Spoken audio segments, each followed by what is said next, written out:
លោកជំទាវស្ត្រីទី1ជាគ្រូពេទ្យទាមទារទំនួលខុសត្រូវខ្ពស់ប្រឈមជំងឺបាក់ទឹកចិត្តខ្លាំងហើយបញ្ហានេះអាចធ្វើឲ្យគ្រូពេទ្យសម្លាប់ខ្លួនបាន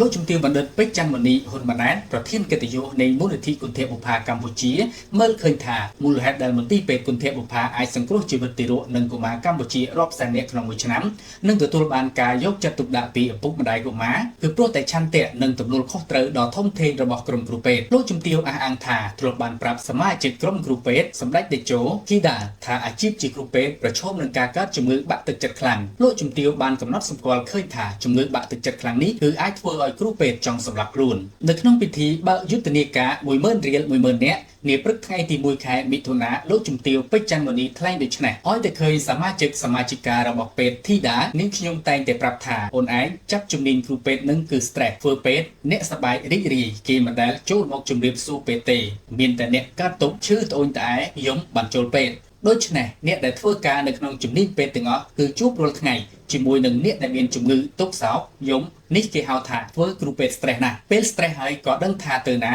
ដោះស្រាយបញ្ហាបែបណាទៀតចឹងបានឃើញមួយរយៈមានលោកគ្រូពេទ្យនៃគ្រូពេទ្យមួយចំនួនកើតជំងឺ depression បាក់ទឹកចិត្តធ្ងន់ធ្ងររហូតដល់សម្លាប់ខ្លួនឯងក៏ថាបានពីព្រោះតែទំនួលខុសត្រូវខ្ពស់និងធ្វើការជាមួយអ្នកដែលមានជំងឺលោកជំទាវបណ្ឌិតថ្លែងថាសភាពនៅក្នុងបន្ទប់ព្យាបាលជំងឺនៃមន្ទីរពេទ្យបានធ្វើឲ្យផ្លូវចិត្តក្រុមគ្រូពេទ្យស្រត់ចុះជាបទពិសោធន៍របស់លោកជំទាវផ្ទាល់នៅពេលដែលជួបអ្នកជំងឺក្នុងមន្ទីរពេទ្យលោកជំទាវមានក្តីអាណិតអាសូរពុតពេកហើយក៏ក្រោយពេលចេញពីជួបអ្នកជំងឺវិញលោកជំទាវត្រូវសមាធិនិងចំណាយពេលដើម្បីស្ដារសុខភាពផ្លូវចិត្តឡើងវិញលោកជំទាវពេជ្រច័ន្ទមនីក៏បានអះអាងថាក្រុមគ្រូពេទ្យដែលពិនិត្យព្យាបាលជំងឺកុមារទាមទារឲ្យមានភាពអត់ធ្មត់ខ្ពស់ចេះស្រឡាញ់ថ្នាក់ថ្នមកុមារនិងមានទំនួលខុសត្រូវខ្ពស់ពីព្រោះកុមារនៅវ័យក្មេងមិនទាន់ដឹងអ្វីឡើយហើយកុមារពេលឃើញគ្រូពេទ្យមានភាពភ័យខ្លាចជាហេតុនាំឲ្យគ្រូពេទ្យពិបាកព្យាបាលនៅក្នុងពិធីដដែលលោកជំទាវបណ្ឌិតប្រធានកិត្តិយសមូលនិធិគុណធបុប្ផាកម្ពុជាមើលឃើញថាមន្ទីរពេទ្យគុណធបុប្ផាគឺជាមន្ទីរពេទ្យមួយដែលបានជួយព្យាបាលជំងឺរបស់កុមារមកពីគ្រប់រាជធានីខេត្តក្នុងប្រទេសកម្ពុជា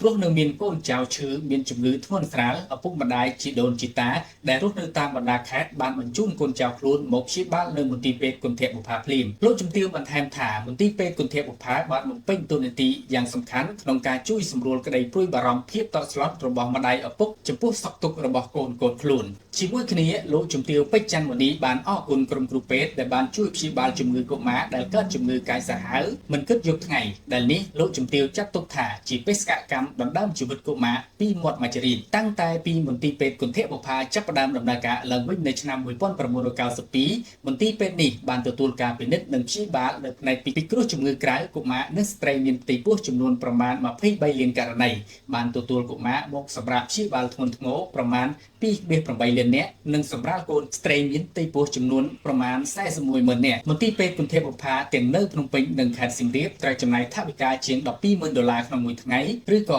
$43 លានអាមេរិកក្នុងមួយឆ្នាំដើម្បីធានារក្សានិរន្តរភាពមន្ទីរពេទ្យក្នុងការជួយព្យាបាលជំងឺដើម្បីពិនិត្យព្យាបាលជំងឺកុមារនិងពិនិត្យលើស្ត្រីមានផ្ទៃពោះដោយឥតគិតថ្លៃប្រកបដោយស្មើភាពគ្មានការរើសអើងដែលមើលឃើញពីតម្រូវការថវិកាទ្រទ្រង់និរន្តរភាពដំណើរការមន្ទីរពេទ្យនៅឆ្នាំ2025នេះលោកជំទាវបណ្ឌិតពេជ្រច័ន្ទមនីបានបន្តគំនិតព្រួយផ្ដាំបើកយុទ្ធនាការ 10000 រៀល 10000 នាក់រយៈពេលពេញមួយខែមិថុនាដើម្បីគៀងគរថវិកាសប្បុរសធម៌ចូលរួមចំណែកដល់កិច្ចដំណើរការនៃមន្ទីរពេទ្យគុណធបុប្ផានិងចូលរួមអបអរសាទរទិវាកុមារអន្តរជាតិ1មិថុនានិងបំផុសស្មារតីខ្មែរជួយខ្មែរក៏ដូចជាការរំលឹកឲ្យមានការចូលរួមបរិច្ចាគជូនមូលនិធិគុណធបុប្ផាកម្ពុជាដើម្បីផ្ដល់ក្តីសង្ឃឹមដល់ទារកនិងកុមារនៅកម្ពុជាលោកជំទាវបណ្ឌិតពេជ្រច័ន្ទមនីថ្លែងថាត្បិតការគៀងគរថវិកាដើម្បីជួយដល់មន្ទីរពេទ្យគុណធបុប្ផាដាក់ឈ្មោះថាជាយុទ្ធនាការ 10000 រៀល 10000 នាក់ក៏ពិតមែនប៉ុន្តែសប្បុរសជនក៏អាចបរិច្ចាគថវិកាលើសពី 10000 រៀលបានដែរ